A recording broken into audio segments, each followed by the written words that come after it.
No Máxima Notícias, entrevista. Bom, hoje nós estamos recebendo a Flávia Mesquita, que gentilmente atendeu o nosso pedido para falar conosco sobre essa condição. Ela já vai dizer se é condição, mas eu acho que é condição, mas eu não tenho certeza se é doença ou condição.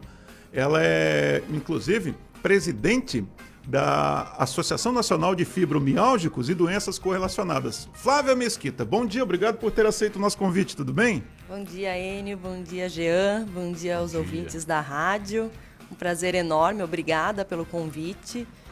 E eu estava te explicando até agora que, por coincidência, fevereiro é o mês de conscientização, apesar de que a data é dia 12 de maio, data de conscientização e enfrentamento. Porém, se comemora também, se é que dá para dizer comemorar, né? Porque esse tipo de comemoração a gente não quer. Há coisas para se comemorar em relação a quem já sofre com a doença, né? Com certeza, tem sim. Inclusive aqui em Santa Catarina, até a ouvinte já querendo saber dessa carteirinha, então já estamos comemorando aí uma grande vitória, que é a lei que considera, equipara o fibromialgico ao PCD. A fibromialgia é uma síndrome, é uma doença, e quais são as características? Porque a pessoa que ouve fibromialgia não tem a menor ideia do que se trata se ela não conhecer essa condição. Exato, ela é uma síndrome. Por que ela é considerada síndrome? Porque tem vários sintomas, tá? Então, a fibromialgia, para quem não conhece, quer entender, e vamos conscientizar então, já que estamos falando de Fevereiro Roxo, é uma síndrome que é uma desregulação no sistema nervoso central. A pessoa, ela sente muito mais dor do que uma pessoa normal, né? E ela causa, além da dor, outros sintomas. É claro que a dor generalizada é o principal sintoma, junto com a fadiga, porém a pessoa pode experimentar distúrbio do sono, o sono não reparador, distúrbio de humor, alodínia ou alodinia que se fala, que é aquela sensibilidade extrema na pele, síndrome do intestino irritável. Então, são diversos sintomas que a pessoa pode ter, e por isso, inclusive, quando se faz o diagnóstico, não pode ser desconsiderados esses sintomas. Ao contrário, o médico tem que estar atento a esses sintomas, aos graus desses sintomas.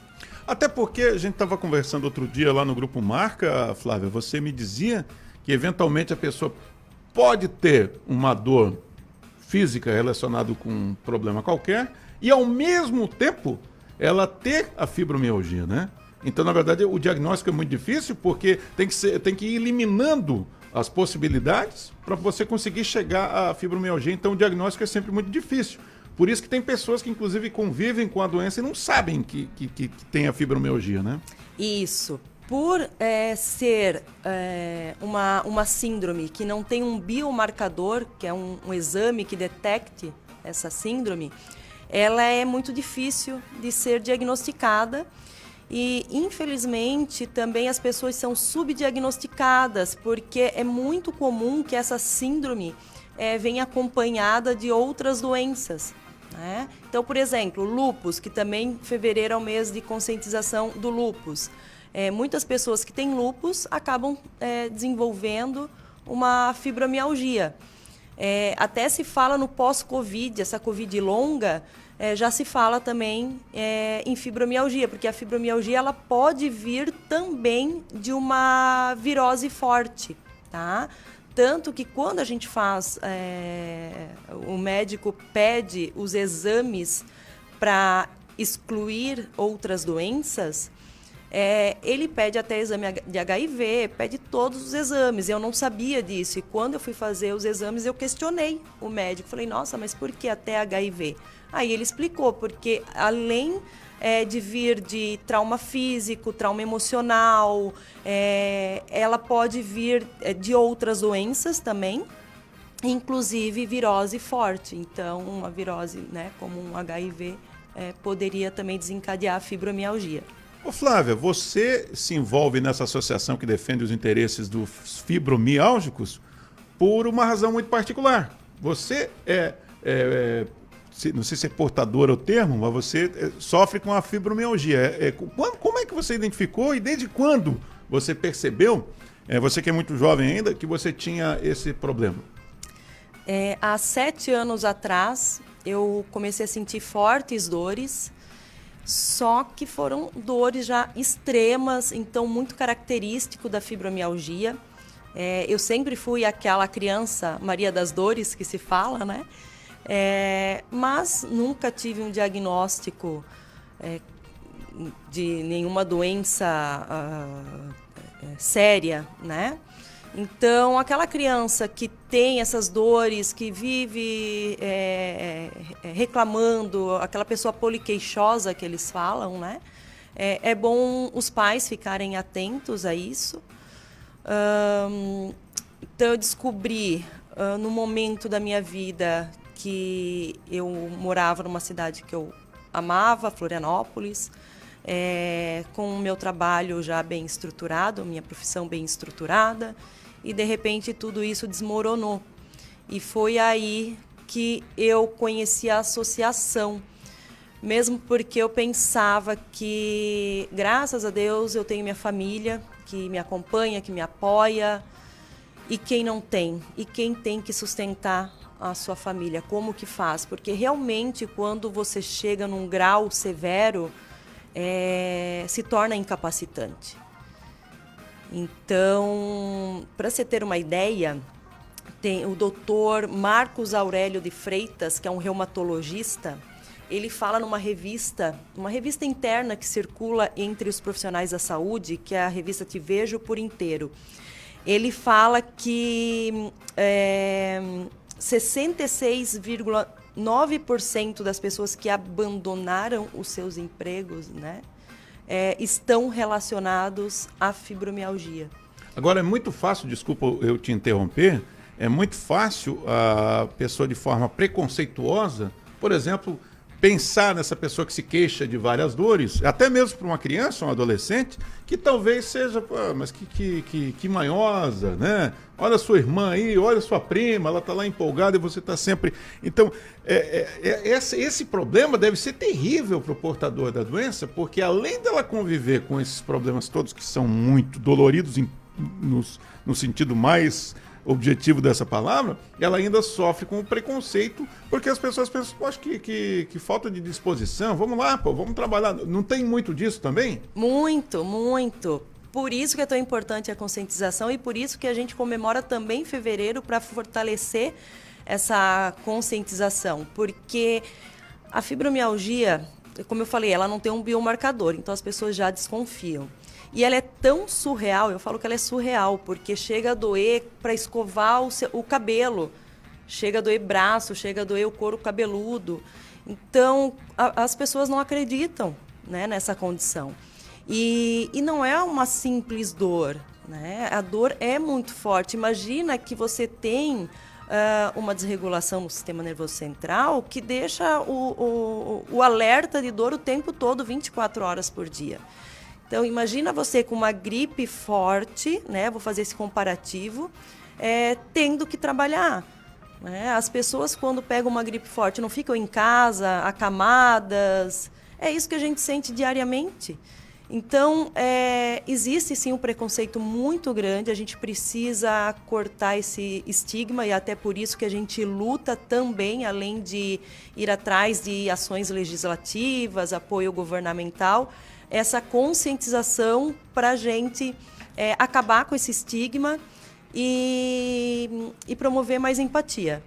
Ô Flávia, estamos falando de fibromialgia, você que chegou agora aqui no na Máxima Hits. Tratamento, terapias, o que pode ser feito para quem já é diagnosticado com a fibromialgia? Existe tratamento? Existem medicamentos que impactam positivamente no dia a dia de quem é fibromialgico? Sim, tem o tratamento medicamentoso e o não medicamentoso, tá? O que a literatura hoje fala? Então, tem os medicamentos como pregabalina, gabapentina, claro que isso tudo é o médico que vai prescrever, vai analisar, ver qual é o melhor medicamento, a melhor dosagem. Porém, o tratamento não medicamentoso, como, por exemplo, exercício físico, é o principal tratamento. Mas aí você me falou, eu lembro de um exemplo que você deu lá naquela conversa que nós tivemos, você mencionou o seguinte, que a atividade física é boa, mas como é que convence a pessoa que está com essa dor que você usou como exemplo, uma gripe muito forte? Vamos lá, vamos dar uma caminhada, vamos pedalar como é que faz? Então, boa pergunta essa, porque esse é o dilema, né? A pessoa precisa se exercitar, porém não é qualquer exercício, tem que ter um acompanhamento, não dá para fazer de qualquer forma, mesmo porque se você se esforçar demais, você vai desencadear mais dor, vai desencadear uma crise e você vai fadigar com muita facilidade. Então, quer dizer, você faz atividade num dia, no outro você vai estar super esgotada e em crise, né? E então precisa ter esse acompanhamento, não dá para ser de qualquer jeito, mesmo porque não é fácil iniciar a atividade física, justamente por isso, porque a gente sente dor, sente cansaço, então é muito complicado. Ao mesmo tempo que é necessário, para a gente é muito difícil iniciar, mas realmente na literatura, junto com o medicamentoso, o tratamento, a educação física, né, o exercício físico é importante, assim como todo o tratamento multidisciplinar, que é o que fala, né, na literatura, e esse tratamento multidisciplinar que está numa lei já federal, que é a Lei 14.705 do ano passado, do ano de 23, eu ia falar o ano passado, mas a gente já está em 25, e o tratamento multidisciplinar consiste, então, nessa atividade física, fisioterapia, um acompanhamento nutricional. Então, essa lei ela precisa ser regulamentada, ainda ela não foi regulamentada. Esse é o próximo passo que eu estou dando. Inclusive, você falou aí do Kennedy, eu já até entrei em contato para a gente ter uma conversa para justamente falar dessa regulação da lei. Por quê? Por que é importante ter essa regulação? Senão a lei não sai do papel. Cada local funciona de um jeito, tem as suas necessidades e é isso que precisa regulamentar. Já existe um protocolo clínico de diretrizes terapêuticas da dor, que o Ministério da Saúde já passou através de um requerimento de informação para uma deputada federal, que foi até uma demanda nossa para essa deputada. Eles informam que é para seguir esse PCDT da dor crônica, essa lei, né, essa regulação. Porém, precisa realmente agora cada local adaptar as suas necessidades e a sua legislação. Flávia, a maioria das pessoas não tem plano de saúde, né? Qual é a tua percepção como uma dirigente de associação dos fibromialgicos em relação a esse clínico geral que atende lá no postinho de saúde, em Joinville, em Garuva, em Itapoá, em São Francisco do Sul, em Guaramirim, enfim.